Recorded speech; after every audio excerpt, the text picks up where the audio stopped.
કમોસમી વરસાદને લઈને ખેડૂતો માટે દેવગઢ બારિયા તાલુકાના ખેડૂતો માટે જોગ સંદેશ જાહેર કરાયો।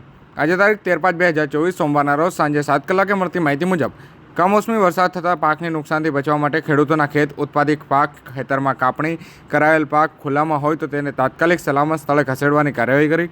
હવામાનની આગાહીને અનુલક્ષીને તારીખ 16/5/2024 સુધી છૂટાછવાયા સ્થળો પર વરસાદની આગાહી છે। વાદળછાયું વાતાવરણ અને વરસાદને અનુલક્ષીને ખેડૂતોએ પાકના રક્ષણ માટે ઉચિત પગલાં લેવા જોઈએ। તેમ છતાં આ મુજબની તાકીદના પગલાં લેવા જિલ્લા ખેડૂતોને સંદેશ આપવામાં આવ્યો છે। કમોસમી વરસાદથી થતા પાકની નુકસાનથી બચવા માટે ખેડૂતોના ખેત ઉત્પાદિત પાક કાપણી કરેલા પાક ખુલ્લામાં હોય તો તેને તાત્કાલિક સલામત સ્થળે ખસેડવા અથવા પ્લાસ્ટિક તાડપત્રીથી યોગ્ય રીતે ઢાંકી દેવું અને ઢગલાની ફરતે માટીનો પાળો બનાવી વરસાદને પાણી ઢગલા નીચે જતું અટકાવવું। જંતુનાશક દવા અને ખાતરનો ઉપયોગ આ સમયગાળા દરમિયાન ટાળવો। ખાતર અને બિયારણના વિક્રેતાઓ જથ્થો પલળે નહીં તે મુજબનું ગોડાઉન સુરક્ષિત રાખવું।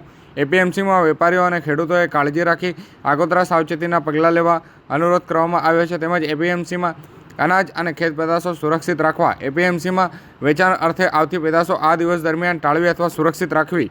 આ અંગે વધુ જાણકારી માટે નજદીકના ગ્રામ સેવક વિસ્તરણ અધિકારી, તાલુકા અમલીકરણ અધિકારી, મદદનીશ ખેતી નિયામક, જિલ્લા ખેતી અધિકારી તથા નાયબ ખેતી નિયામક તથા VK અથવા કિસાન call centre toll free number 1800-180-1551 સંપર્ક કરવા જિલ્લા ખેતીવાડી અધિકારી દ્વારા જિલ્લા પંચાયત દાહોદ ખાતેથી જણાવવામાં આવ્યું છે।